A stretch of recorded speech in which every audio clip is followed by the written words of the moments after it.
પોતાના પુત્ર સાથે ક્યારેક ગુસ્સામાં બોલી જવાય ત્યારે શું સાવધાની રાખવી જોઈએ? પોતાના પુત્ર સાથે પોતે પોતાની અણસમજણથી ભૂતકાળમાં ગુસ્સેથી બોલવાના જેવા કર્મરૂપી બીજ રોપ્યા હોય તેના પ્રાપ્ત થતા ફળ પ્રમાણે જ હમણાં વર્તમાનમાં પોતાને પુત્ર સાથે ગુસ્સામાં બોલાઈ જવાય છે. એમાં બિલકુલ જરા પણ ફેરફાર પોતે પોતાની ઈચ્છાથી મરજીથી સ્વેચ્છાએ જ કરી ન શકે, પણ પોતાનાથી ગુસ્સામાં બોલી જવાય તે બહારથી બાહ્ય રૂપે હોય છે, પણ બોલતી વખતે પોતાની અંદરની આંતરિક અવસ્થામાં પુત્ર માટે નિસ્વાર્થમય શુદ્ધ પ્રેમ હોવો જ જોઈએ. તો પોતે જે ગુસ્સાથી બોલે તેની અસર પુત્રને બિલકુલ જરા પણ ન જ થાય, અને જો પોતે ગુસ્સામાં બોલતી વખતે ભળીને તન્મયાકારમય થઈ જાય તો એની ખૂબ જ ભયંકર અસર પુત્રને થાય છે.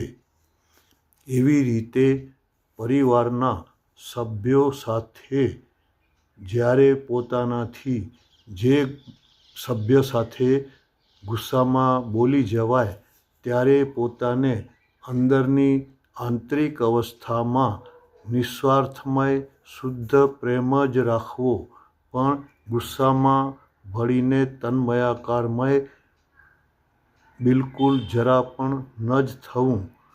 પોતાની અંદરની આંતરિક અવસ્થામાંથી નિરંતર નિસ્વાર્થમય શુદ્ધ પ્રેમ જ રાખવો.